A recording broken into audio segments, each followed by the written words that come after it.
فاسألوا الذكر إن كنتم لا تعلمون۔ تو اے لوگو علم والوں سے پوچھو اگر تمہیں علم نہ ہو۔ صلوا علی الحبیب صلی اللہ علی محمد صلی اللہ علیہ وسلم۔ الحمدللہ رب العالمین والصلاة والسلام علی سید الانبیاء والمرسلین، اما بعد فاعوذ باللہ من الشیطان الرجیم، بسم اللہ الرحمن الرحیم، والصلاة والسلام علیکہ یا رسول اللہ وعلی آلکہ وصحابکہ یا حبیب اللہ۔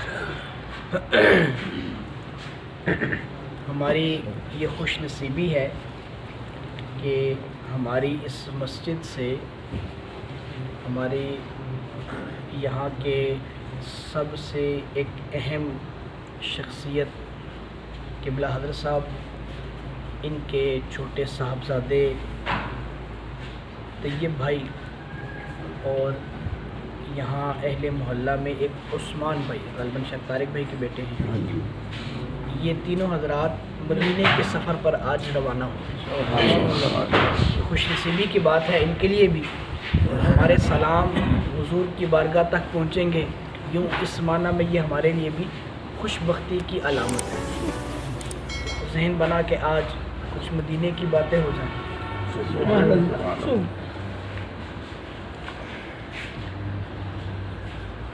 ایک بحث ہے علماء کرام میں، وہ کیا ہے کہ مکہ افضل ہے یا مدینہ افضل ہے؟ آواز آ رہی ہے سب؟ مکہ افضل ہے یا مدینہ افضل ہے؟ ہر طرف کے علماء کے اپنے اپنے دلائل ہیں۔ جو مکے کو افضل کہتے ہیں ان کے بھی اپنے ایک خاص دلائل ہیں اور بڑے پختہ دلائل ہیں۔ جو مدینے کو افضل کہتے ہیں ان کے پاس بھی بڑے پختہ دلائل ہیں۔ اور یہ بات ذہن میں رہے کہ ایسا نہیں کہ جو مدینے کو افضل کہتے ہیں وہ معاذ اللہ کعبے کی عظمتوں کے منکر ہیں، ایسا نہیں ہے۔ یا جو کعبے کی عظمتوں کے قائل ہیں وہ مدینے کی عظمتوں کے منکر ہیں، ایسا بھی نہیں ہے۔ لیکن بس اپنی اپنی ایک محبت ہے۔ اللہ اکبر۔ جو مدینے کے افضل ہونے پر قائل ہے ان میں سے ایک ہیں حضرت شیخ عبدالحق محدث دہلوی۔ انہوں نے ایک بڑی پیاری بات کہی، دلائل لکھتے ہوئے ایک ایسا جملہ لکھا جو دل کو بڑا اس نے پن اپ کیا۔ اللہ اکبر۔ شیخ محقق کیا فرماتے ہیں؟ محقق علی الاطلاق شیخ عبدالحق محدث دہلوی، آپ کہتے ہیں کہ بھائی بات یہ ہے کہ جہاں حضور جان عالم علیہ الصلوۃ والسلام رہیں نا وہ جگہ افضل ہے۔ حضور پہلے مکے میں تھے تو مکہ افضل تھا، جب حضور مدینے میں آئے تو مدینہ افضل ہوا۔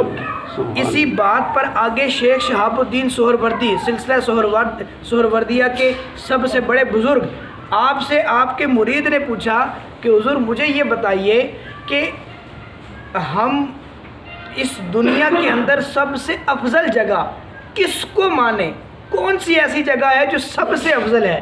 تو شیخ شہاب الدین سہروردی نے فرمایا کہ بیٹے سب سے افضل جگہ تو وہ ہوئی نا جہاں حضور تشریف فرما ہے، جہاں حضور بنفس نفیس موجود ہے، وہ جگہ سب سے افضل ہے۔ تو اس نے کہا مرید نے، پہلے کے مرید بھی ایسے ہوتے تھے نا جو اس طرح کے سوال کرتے ہیں۔ آج تو ہم پیروں کے پاس جاتے ہیں تو کہتے ہیں جی نوکری کوئی نہیں، نوکری لوا دو، جی قرضہ ہے تو قرضہ ختم کرا دو۔ ہم تو یہ سوال کرتے ہیں، پہلے کے مریدوں میں بھی عشق رسول ٹھاٹھے مارتا ہوا کرتا تھا۔ تو بہرحال انہوں نے سوال کیا، مرید نے اپنے پیر سے سوال کیا کہ حضور مجھے یہ ارشاد فرمائیں کہ پھر ہم جنت کا سوال کیوں کرتے ہیں، ہم جنت کیوں مانگتے ہیں؟ جب افضل مدینہ ہے تو اپنی دعاؤں میں مدینہ کیوں نہیں مانگتے؟ حضرت عمر نے بھی دعائیں مانگی ہی تھی نا، اللہم ارزقنا شہادتاً فی سبیلک وجعل موتنا فی بلد حبیبک، مولا مجھے شہادت کی موت دے اور موت بھی مدینے میں دے، ورنہ بھی شہادت کی موت چاہتا ہوں لیکن مدینے سے باہر نہ آئے، موت مدینے میں آئے۔ تو ہم دعاؤں میں مدینہ کیوں نہیں مانگتے؟ شیخ شہاب الدین سہروردی کے اس مرید نے پوچھا کہ ہم دعاؤں میں مدینہ کیوں نہیں مانگتے, ہم جنت کا سوال کیوں کرتے ہیں, ہم کیوں کہتے ہیں کہ اللہ ہمیں جنت عطا کرے.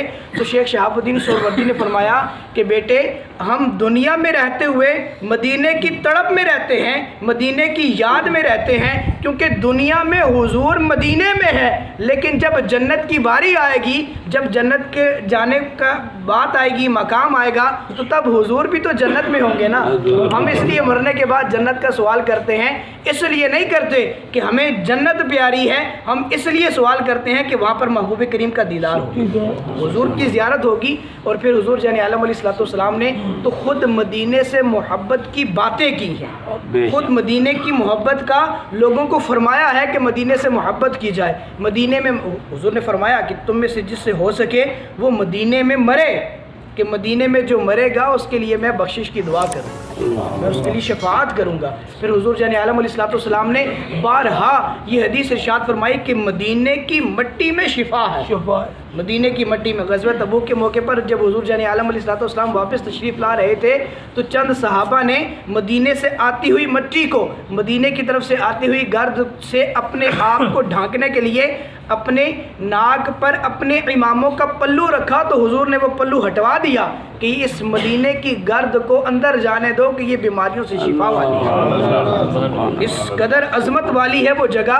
اور جگہ عظمت والی اسی لیے ہے کہ وہاں پر محبوب کریم تشریف فرما. تو اس لیے اپنے بچوں کو مدینے کی محبت سکھاؤ, یہ بھی حدیث ہے کہ اپنے بچوں کو مدینے کی محبت سکھاؤ.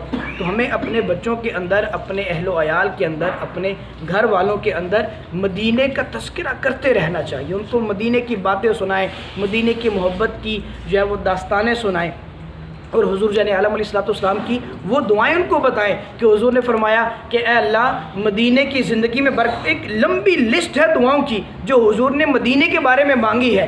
اللہ حضور علیہ الصلوۃ والسلام مدینے کے بارے میں یوں دعا کرتے ہیں, اللہ مدینے کی زندگی میں برکت عطا فرما, مدینے کے مکین لوگوں کی زندگیوں میں برکت عطا فرما, مدینے شہر میں برکت عطا فرما, مدینے کے جو وزن کے پیمانے ہیں, مد اور سا اور مختلف اوزان, ہر ایک وزن کا تذکرہ کیا حضور نے کہ ہمارے مد میں برکت عطا فرما, ہمارے سا میں برکت عطا فرما. اور اس طرح اور مختلف دعائیں ہیں جو پہاڑوں کے بارے میں مانگی گئیں, جو مدینے کے کنکروں کے بارے میں مانگی گئی, جو مدینے کی زمین کے بارے میں مانگی گئی. یہ حضور کی مانگی ہوئی دعائیں ہیں, کسی اور جناب کسی شہر سے, کسی ملک سے, کسی عالم کی مانگی ہوئی دعائیں نہیں. آج تو ہم دعائیں کرتے ہیں نا, ہماری دعائیں مانگنا اور ہے, حضور کی دعا مانگنا اور ہے. حضور جان عالم علیہ الصلوۃ والسلام نے مدینے سے محبت کر کے ہمیں دکھایا کہ آپ بھی مدینے سے محبت کریں. اللہ ہمیں مدینے کی محبت میں جینا نصیب فرمائے, مدینے کی محبت میں مرنا نصیب فرمائے. ہم سب کا خاتمہ بالخیر بھی مدینے کی پربار فضاؤں میں ہو. اللہ تبارک و تعالیٰ کی جناب میں دعا ہے